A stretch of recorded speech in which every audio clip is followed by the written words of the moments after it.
नमस्कार। यशोदा हॉस्पिटल के YouTube channel में मैं डॉक्टर संदीप पाटिल आपका स्वागत करता हूँ। और आज मैं मोटापा और उसके इफ़ेक्ट्स जो लेडी के फर्टिलिटी पे होते हैं वो डिस्कस करूँगा।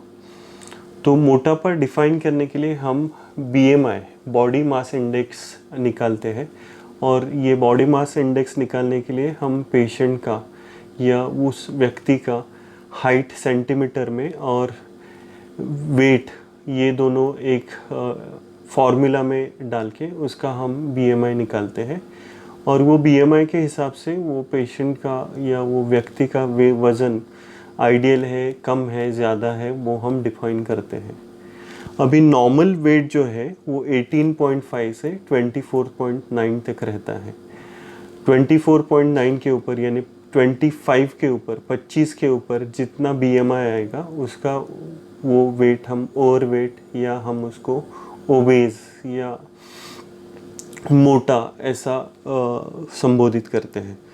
तो 25 से 29.9 तक हम बोलते कि वो पेशेंट, वो व्यक्ति ओवरवेट है। 30 से लेके 34.9 तक हम लोग बोलते हैं कि वो व्यक्ति ओबेज है या मोटा है। उसके बाद 35 से लेके 39.9 तक हम बोलते हैं कि ये मोटापा थोड़ा ज़्यादा है। और 40 के अबव, 40 के ऊपर का मोटापा बहुत ज़्यादा मोटापा होता है। अभी ये मोटापे के जो साइड इफ़ेक्ट्स है या उसके जो दुष्परिणाम हैं वो बॉडी के हर सिस्टम में दिखाई देते हैं, और उसमें से जो रिप्रोडक्टिव सिस्टम है, प्रजनन क्षमता है, उस पे भी उसका बुरे असर होते हैं।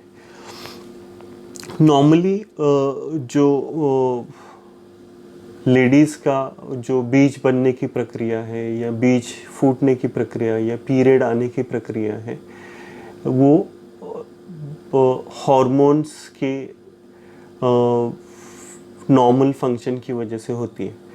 मोटापन जिन लेडीज़ में है, जो लेडीज़ में ओबेसिटी है, वो लेडीज़ में ये हार्मोन का इम्बैलेंस पाया जाता है, और उसकी वजह से उनके पीरियड्स एबनॉर्मल होते हैं, उनके पीरियड्स इरेगुलर हो जाते हैं, उनके बीज बराबर से विकसित नहीं होते, उनके बीज ठीक से रप्चर नहीं होते, और ये लेडीज़ को यूजुअली इनफर्टिलिटी की समस्या का सामना पड़ता है।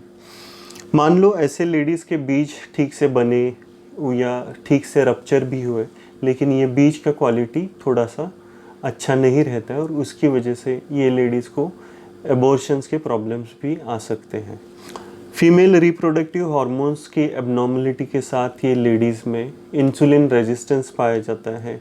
ये लेडीज़ में जो सेक्स हार्मोन बाइंडिंग ग्लोबुलिन्स है वो कम मात्रा में पाए जाते हैं, और इसकी वजह से ये लेडीज़ को हार्मोन्स की एबनॉर्मलिटीज़ ज़्यादा मात्रा में पाए जाते हैं। अगर मोटापा ज़्यादा देर तक रहा, जैसे 40 के बाद की उम्र में, ये लेडीज़ को डायबिटीज़, ब्लड प्रेशर, ऐसे चीज़ों का भी सामना करना पड़ सकता है। ऑस्ट्रेलिया में एक स्टडी हुआ था जिन्होंने एक साल में 100 लेडीज़ जिनके वज़न नॉर्मल है और 100 लेडीज़ जिनके वज़न ज़्यादा है, जो मोटे हैं, उनकी फर्टिलिटी टेस्ट किए थे।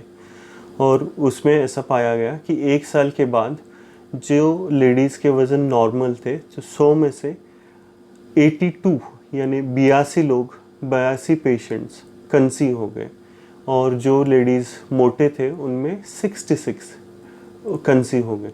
इसका मतलब ये है कि मोटेपन की वजह से ये लेडीज़ को प्रेग्नेंट होने में भी दिक्कत आती है। चलो अब देखते हैं कि मोटेपन का IVF या टेस्ट ट्यूब बेबी के पे क्या असर होता है।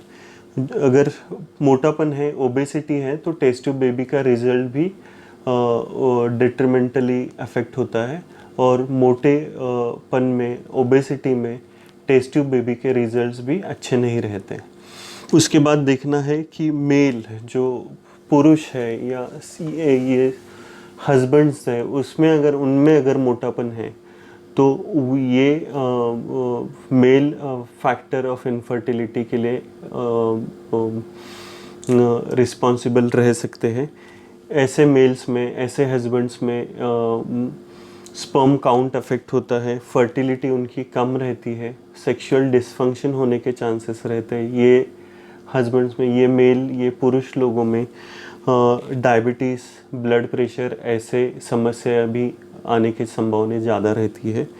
तो ये सब बताने के बाद ये आप समझ गए होंगे कि ओबेसिटी या मोटेपन की वजह से मेल और फीमेल रिप्रोडक्टिव फंक्शन पे बुरा असर पड़ता है।